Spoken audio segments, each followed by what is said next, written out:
ये तो आम आदमी पार्टी की सरकार आएगी, अरविंद केजरीवाल जी प्रधानमंत्री बनेंगे, तब हिसाब लगाया जाएगा कि कितने की चोरी हो गई है और कितना भ्रष्टाचार हो गया है। अब चोरों को तो चादर पकड़ा रखी है देश की, और चोर ढूंढ रहे हैं अपने आप में से हम कि जितने मर्जी इकट्ठे कर लो पैसे, हीरे, मोती, मगर ख्याल इतना रहे कफन पे जेब नहीं होती। शाखाओं के हम वो पत्ते नहीं जो शाख से झड़ जाएं। आंधियों को जरा बोल दो अपनी औकात में रहे। इनके पैसे काट तो लो, लेकिन इनको मत दो, शेयर मार्केट में लगा दो, वहां से नीरव मोदी, विजय माल्या, ये अडानी सब ले जाएंगे। कर्नाटकದ ಜನತೆಗೆ नमस्कार नमस्कार नमस्कार। जब मैं कर्नाटका आया तो मैंने बात की कुछ लोगों से, तो 10 सेकंड में ही समझ आ गया कि समस्याएं वही हैं जो पंजाब की हैं। किसान की समस्या वही है जो पंजाब की है। हमारे यहां गन्ने की खेती होती है, लेकिन जब से आम आदमी पार्टी की सरकार, अभी साल नहीं हुआ, 16 मार्च को साल होगा, हमने गन्ने के उत्पादकों का 300 करोड़ रुपया जो पिछली सरकारों ने नहीं दिया था, आते ही सबसे पहले वो दिया, और गन्ने का रेट 380 रुपए क्विंटल है। पंजाब में, देश में सबसे ज्यादा रेट पंजाब में मिलता है, और मुझे पता चला यहां पे तो 200, 180, 220 तक मिलता है। और हमारी भी जो गन्ना मिले हैं वो कई कई साल पैसे नहीं देती थी, यहां भी यही हाल है। तो समस्याएं हमारी वही हैं। मुझे पता चला 2.5 लाख वैकेंसीज हैं गवर्नमेंट जॉब्स में, 2.5 लाख पद खाली हैं, और आम आदमी पार्टी की सरकार बनी एक साल में 27,790 नौकरियां देकर आपके बीच में खड़ा हूं भाई साहब, सरकारी नौकरियां एक साल में। और मुझे पता चला कि कॉन्ट्रैक्ट पर जितने भी कर्मचारी हैं वो कच्चे हैं, उन पर तलवार लटकती है, कब निकाल देंगे, कब कह देंगे घर जाओ, आपकी जरूरत नहीं है। और पंजाब सरकार ने 14,000 पहले किए, अभी हमारा बजट का सेशन आ रहा है, उसमें भी मता आ रहा है 14,000 अब करेंगे। 28,000 कॉन्ट्रैक्ट वाले जो मुलाजिम थे कच्चे, उनको पक्के करके आपके बीच में खड़ा हूं भाई साहब। कोई हवा में बातें नहीं करते, हम हवा में बातें नहीं करते। यहां भी वही मुद्दा है, OPS, old pension scheme. Old pension scheme में क्या था, सरकारी कर्मचारी दफ्तर में काम करता था, जॉब करता था, तो उसकी तनख्वाह में से पैसे करते थे जीपीएफ के, ईपीएफ के। जब वो रिटायर हो जाता था तब उसको इकट्ठे पैसे मिल जाते थे, वो अपना घर बना लेता था, अपने बेटे बेटियों का किसी का भी कोई गिफ्ट दे देता था, तो उसकी जिंदगी आराम से निकलती थी। अब क्या कर रहे हैं भाई साहब, अब भाई साहब का फरमान आ गया दिल्ली से, इनके पैसे काट तो लो, लेकिन इनको मत दो, शेयर मार्केट में लगा दो, वहां से नीरव मोदी, विजय माल्या, ये अडानी सब ले जाएंगे।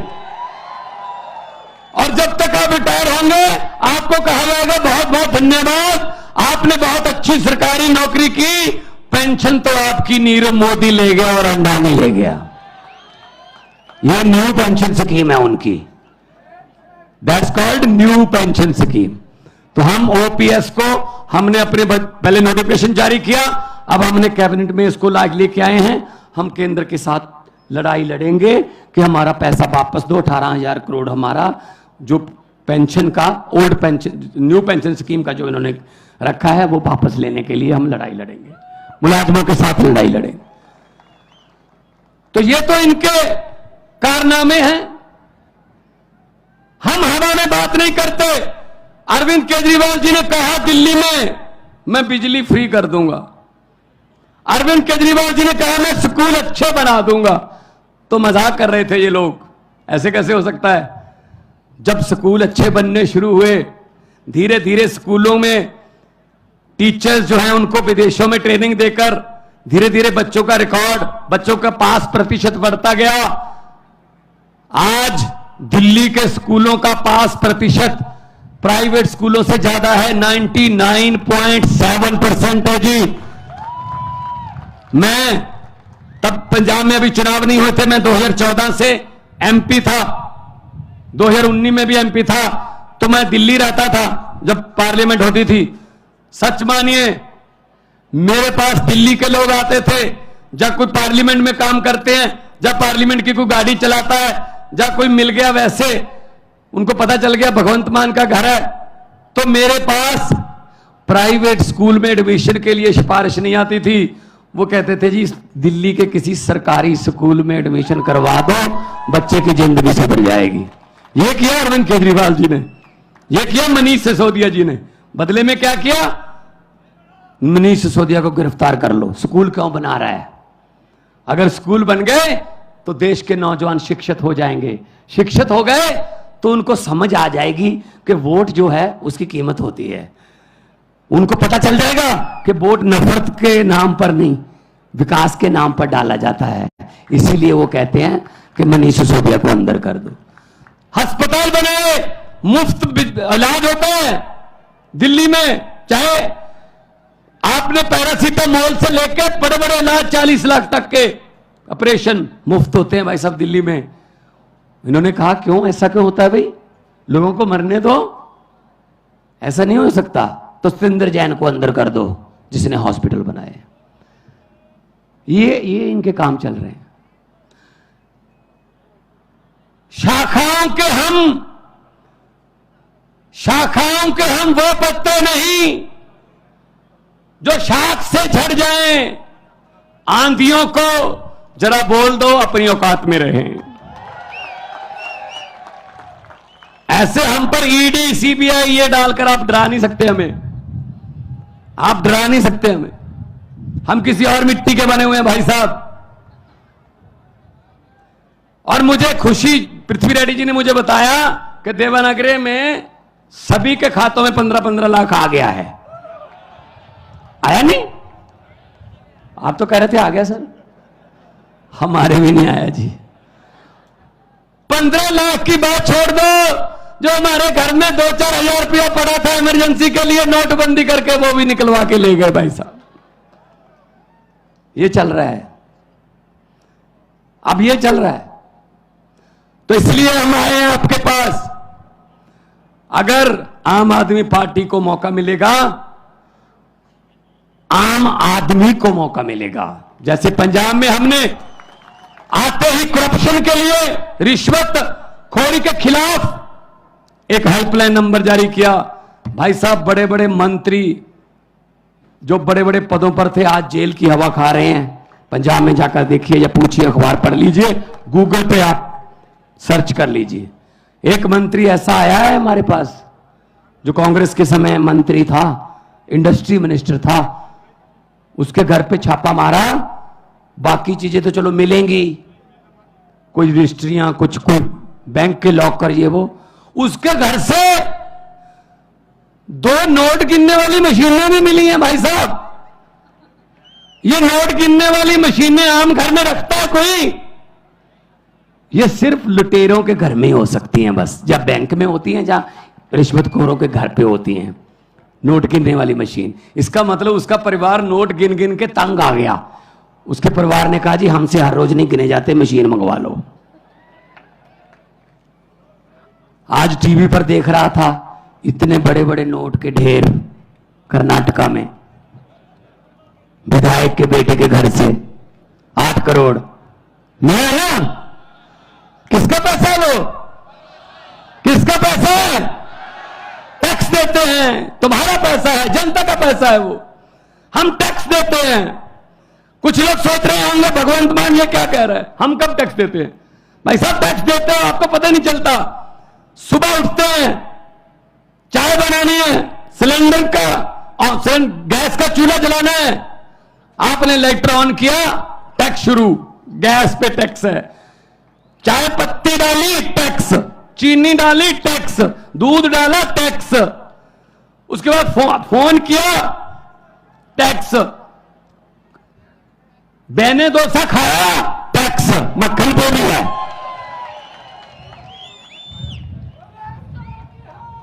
अब तो छाछ पे भी टैक्स है, आटे पे भी टैक्स है। बाजार गए, मोटरसाइकिल लेके गए, डीजल पेट्रोल टैक्स, सब्जी लाए टैक्स, शाम को डिनर करके सोचते हो सोने से पहले शुक्र है अब कोई टैक्स नहीं है, नहीं नहीं गलतफहमी में हो, ऊपर पंखा चल रहा है टैक्स। भाई साहब हम तो सोते हुए भी टैक्स दे रहे हैं, जब हम सो रहे हैं तब भी टैक्स दे रहे हैं। तो इनके बेटों के घर से 8-8 करोड़ के पैसे मिलते हैं। 8 करोड़ तो वैसे एक छोटी सी झांकी है। तो ये चीजें खत्म करनी है तो सफाई करनी पड़ेगी, और सफाई के लिए कौन सा यंत्र यूज होता है? झाड़ू। झाड़ू चलेगा। इन भ्रष्टाचारियों को मैं कहना चाहता हूं कि जितने मर्जी इकट्ठे कर लो पैसे, हीरे, मोती, मगर ख्याल इतना रहे कफन पे जेब नहीं होती। सब कुछ यही रह जाता है भाई साहब। गरीब की बद्दुआ मत लो, गरीब की बद्दुआ परमात्मा की दरगाह एक ही बात है, सीधी बात है। तो ये चल रहा है हमारे देश में, और वो आते हैं तरह तरह की बातें सुना के चले जाते हैं, तरह तरह की बातें। एक गांव था, वहां पे भैंसें चोरी होने लगी गांव में। अचानक से दूध देने वाली भैंसें किसानों की चोरी होने लगी। कभी एक भैंस चोरी होगी रात को, एक दिन 2 भैंसें चोरी हो गई, 3 भैंसें चोरी हो गई रातों रात। तो गांव वाले, एक साधु संत था, गांव में रहता था बाहर, उसके पास गए, संत जी हमारी तो भैंसें चोरी होने लगी हैं, कोई उपाय बताइए, बताइए क्या करें, कौन चोरी कर रहा है। तो संत महात्मा ने कहा एक चद्दर ओढ़ लेना, ऊपर चारों कोने पकड़ के 4 आदमी खड़े हो जाना, और पूरे गांव को चद्दर के नीचे से ऐसे बोल देना कि वो नीचे से चले जाएं, गुजर जाएं नीचे से। तो जिसने भैंस चोरी की होगी वो जैसे ही चद्दर के नीचे से गुजरेगा वो मर जाएगा। भाई साहब अनाउंसमेंट कर दी, चद्दर ओढ़कर 4 आदमी खड़े हो गए, सारा गांव चद्दर के नीचे से जा रहा है, जा रहा है, जा रहा है, पूरा गांव निकल गया चद्दर के नीचे से, कोई नहीं मरा। तो साधु संत से पूछा सर मरा ही नहीं कोई? तो साधु ने कहा जो चोरी करते हैं उनको तो चद्दर पकड़ा रखी थी, मरेगा कैसे, वो तो निकले ही नहीं चद्दर के नीचे से। तो भाई साहब चोरों को तो चद्दर पकड़ा रखी है देश की, और चोर ढूंढ रहे हैं अपने आप में से हम। ये बीजेपी, कांग्रेस, जेडीएस, ये सब चोर हैं, सब चोर हैं। ये इनको निकालो बाहर, इनको जनतंत्र से इनको निकालो बाहर, उसके बाद पकड़ेंगे इनको कि कितना किसने नुकसान किया। अभी मुझे पत्रकार पूछ रहे थे ये करप्शन से, भ्रष्टाचार से देश का कितना नुकसान हो गया होगा। मैंने कहा जी ये वो वाली बात है, एक दुकान में चोरी हो गई, को दुकान थी छोटी सी कोई पंसारी की, चोरी हो गई। तो अगले दिन गांव के लोगों को पता चला चोरी हो गई, उस गांव में जो दुकानदार है उसके पास अफसोस करने के लिए आने लगे। ऐसे ही उसने रेवड़ी वेवड़ी रखी हुई थी, वो जनवरी के दिन थे, तो जो भी आता था ऐसे रेवड़ी उठाई 10-15, 2-4 मुंह में डाल के बोले यार बहुत अफसोस हुआ, कितने मुझे पता चला चोरी हो गई। कहते हाँ जी चोरी हो गई। 1 आया, 2 आए, 10 आए, 15 आए। दोपहर के बाद सरपंच भी, गांव का जो प्रधान है, उसने भी कहा मैं भी जाके आता हूं। उसने भी ऐसी रेवड़ी उठाई, 2-4 मुंह में डालकर बोले यार बहुत बुरा हुआ, चोरी हो गई। कितने का नुकसान हो गया होगा? वो दुकानदार बोला जी सरपंच साहब अभी तो नुकसान चल रहा है, जो भी आता है रेवड़ी खा के पूछ लेता कितने का नुकसान हो गया। जब पूरा गांव अफसोस कर गया उसके बाद हिसाब लगाएंगे कितने की चोरी हो गई है। तो अब कैसे बता दें इस करप्शन से, भ्रष्टाचार से कितने का नुकसान हुआ? अभी तो नुकसान चल रहा है देश का। ये तो आम आदमी पार्टी की सरकार आएगी, अरविंद केजरीवाल जी प्रधानमंत्री बनेंगे, तब हिसाब लगाया जाएगा कि कितने की चोरी हो गई है और कितना भ्रष्टाचार हो गया है। ऐसा हिसाब नहीं लगेगा इसका हिसाब लगाने वाला चाहिए, और चाहिए भी IRS ऑफिसर, इनकम टैक्स के कमिश्नर रहे हैं, इनको सब पता है पैसा कहां से आता है और कहां जाता है। ये निकाल लेते हैं, जो पैसा छुपाना जानता है ना, तो इनकम टैक्स वाले निकलवाना भी जानते हैं कि कहां से निकलता है। तो मैं आपको यही बेनती करूंगा कि आप लोग इकट्ठे हो जाइए। जब लोग इकट्ठे हो जाते हैं, तो जब लोगों की आंधी तूफान बन जाता है, तो बड़े बड़े पेड़ जड़ से उखड़ के जो है उखाड़ के दो फेंक देते हैं, जैसे पंजाब में फेंके हैं। हम आपके साथ हैं। शहीदों की धरती, भगत सिंह और सुखदेव, और मैं उधम सिंह करतार सिंह सराभा की धरती से आया हूं। कर्नाटका भी वीरों की धरती है। हम लोगों ने देश के लिए, आजादी के लिए हमारे पुरखों ने अपनी कुर्बानियां दी हैं। इस आजादी को हम ऐसे किसी 2-4 परिवारों को सौंपने वाले नहीं हैं। ये देश किसी के बाप की जागीर नहीं है, ये 130 करोड़ लोगों का देश है। बहुत बहुत धन्यवाद, बहुत बहुत मेहरबानी। भारत माता की, बोलो सोनिहाल। बहुत बहुत धन्यवाद। नमस्कार नमस्कार नमस्कार।